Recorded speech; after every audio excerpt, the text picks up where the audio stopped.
অনেক অনেক দিন আগে এক গভীর জঙ্গলের পাশে বাস করত এক দরিদ্র কাঠুরিয়া। তার নাম মধুকর। মধুকর ছিল খুব সরল আর সহজ সন্তুষ্ট।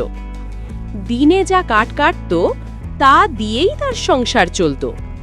তার এক প্রতিবেশী ছিল, নাম কমল, যে ছিল অত্যন্ত লোভী।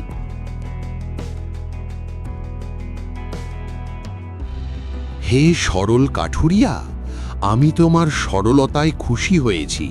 দয়া করুন মহাত্মন। আমি তোমাকে একটি বিশেষ বীজ দিতে চাই।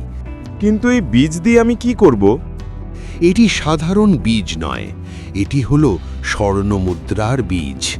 এটি লাগালে একটি গাছ হবে, যে প্রতিদিন মাত্র একটি করে স্বর্ণমুদ্রা দেবে। মনে রাখবে, কখনো লোভ করো না। বেশি চাওয়ার চেষ্টা করলে সব শেষ হয়ে যাবে। জাদুকর চলে গেলেন। মধুকর বাড়ি ফিরে বীজটি তার কুঁড়ে ঘরের পাশে লাগালো। পরের দিনই একটি ছোট গাছ হলো। ওহ, জাদুকরের কথা সত্যি! একটি স্বর্ণমুদ্রা! এ দিয়ে আমরা অনেক দিনের খাবার কিনতে পারবো। মধুকর প্রতিদিন গাছ থেকে একটি করে মুদ্রা নিত এবং তা দিয়ে তার পরিবারের প্রয়োজন মেটাত। তারা সুখে দিন কাটাতে লাগলো। তাদের আর কোনো অভাব রইল না। লোভী কমলের চোখে ঘুম ছিল না। কি ব্যাপার? মধুকর তো দিনে একটা মাত্র কাঠ কাটে, অথচ ওর ঘরে এত সুখ। নিশ্চয়ই কিছু রহস্য আছে।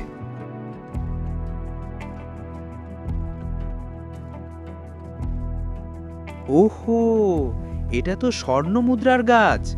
কিন্তু শুধু একটা মুদ্রা কেন? আমি যদি একবারে সব মুদ্রা নিতে পারি, তাহলে তো আমি রাতারাতি রাজা হয়ে যাব।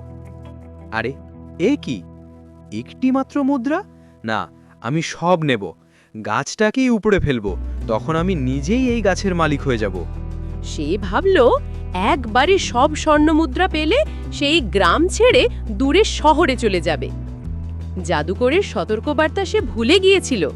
লোভের বশে সে গাছটি উপড়ে ফেলল, আর তার এই লোভের ফল হলো সাংঘাতিক। এ কি হলো? কোথায় গেল আমার সোনা? আমি সব হারালাম, একটাও নিতে পারলাম না। আমি কেন লোভ করলাম? সকালে ঘুম থেকে উঠে মধুকর দেখে তার গাছটি নেই। সে হতভাগ হয়ে যায়। হায়, নিশ্চয়ই কেউ লোভ করে গাছটি নষ্ট করে দিয়েছে। জাদুকর ঠিকই বলেছিলেন। মধুকরের সরলতা আর উদারতায় কমল লজ্জিত হল।